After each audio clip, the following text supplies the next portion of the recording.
ಇವತ್ತೊಂದು experimental beta fish breeding ಮಾಡುವ ಅಂತ ಪ್ಲಾನ್ ಮಾಡಿದೆ.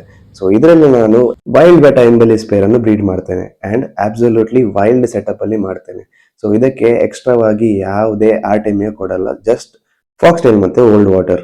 ಈ ಟಬ್ ಅಲ್ಲಿ ನಾನು ನನ್ನ ಫೀಮೇಲ್ ಎಂಬಲಿಸ್ ಅನ್ನು ಇಟ್ಟಿದ್ದೇನೆ, ರೆಡಿ ಟು ಬ್ರೀಡ್ ಕಂಡೀಷನ್ ಅಲ್ಲಿ ಇದೆ. ಸೊ ಇದನ್ನು ತಗೊಂಡ್ಬಂದು ನನ್ನ ಟ್ಯಾಂಕ್ ಅಲ್ಲಿ ಹಾಕ್ತೇನೆ.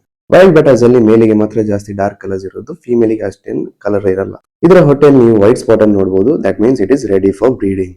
ನೀವು ಕೂಡ ವೈಲ್ಡ್ ಬೆಟಾ ಫೀಮೇಲ್ಸ್ ಅನ್ನು ಈ ತರ ಚೆಕ್ ಮಾಡಬಹುದು. ನೆಕ್ಸ್ಟ್ ಆಗಿ ಮೇಲಿಗೆ ನಾನೊಂದು ಗ್ರೀನ್ ವೈಲ್ಡ್ ಬೆಟಾ ಎಂಬಲಿಸ್ ಅನ್ನು ತಗೋತಿದ್ದೇನೆ. ಇದು ಬೇರೆ ಯಾರು ಅಲ್ಲ, ನಮ್ಮ ಹತ್ರ ಇದ್ದ ದೇವದಾಸ್ನ ಮಗನ ಮಗ, ಅದೇ ದೇವದಾಸ್ನ ಗ್ರ್ಯಾಂಡ್ ಸನ್. ಸೊ ದೇವದಾಸ್ನ ಬ್ಲಡ್ ಲೈನ್ ಇನ್ನು ನನ್ನ ಮನೆಯಲ್ಲಿ ಕಂಟಿನ್ಯೂ ಆಗ್ತಾ ಇದೆ. ಮೇಲ್ ಮತ್ತೆ ಫೀಮೇಲ್ ಒಂದನ್ನೊಂದು ನೋಡ್ಕೊಂಡು ಫುಲ್ಲಿ ಫ್ಲೇರಿಂಗ್ ಮೋಡ್ ಅಲ್ಲಿ ಹೋಯ್ತು.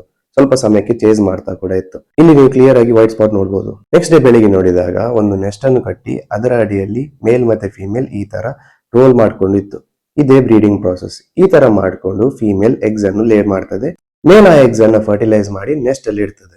ಮತ್ತೆ ಸ್ವಲ್ಪ ಸಮಯದ ನಂತರ ನೋಡಿದಾಗ ಈ ತರ ಎಗ್ಸ್ ಎಲ್ಲ ಕಾಣ್ತಾ ಇತ್ತು. ಈ ಎಗ್ಸ್ ಎಲ್ಲ ಹ್ಯಾಚ್ ಆಗ್ಲಿಕ್ಕೆ 24 to 48 hours ಆಗ್ತದೆ. ಇದೊಂದು ಚಿಕ್ಕ ಸೆಟಪ್ ಇದ್ದ ಕಾರಣ ಇದಕ್ಕೆ ಯಾವುದೇ ಫುಡ್ ಹಾಕಲ್ಲ. ಸೊ ನಾನು ಮೇಲ್ ಮತ್ತೆ ಫೀಮೇಲ್ ಅನ್ನು ಸೆಪರೇಟ್ ಮಾಡಿ ಅವುಗಳಿಗೆ ರೆಸ್ಟ್ ಕೊಟ್ಟೆ. ಈ ಎಗ್ಸ್ ಎಲ್ಲ ಹ್ಯಾಚ್ ಆಗಿ ಹೇಗೆ ಸರ್ವೈವ್ ಆಗ್ತದಾ ಅದನ್ನೆಲ್ಲ ನೋಡ್ಲಿಕ್ಕೆ ನಾನು ಫಾಲೋ ಮಾಡಿ ನೆಕ್ಸ್ಟ್ ವಿಡಿಯೋ ಆಫ್ಟರ್ 60 days ನಾನೇ ಹಾಕ್ತೇನೆ. Happy fish keeping.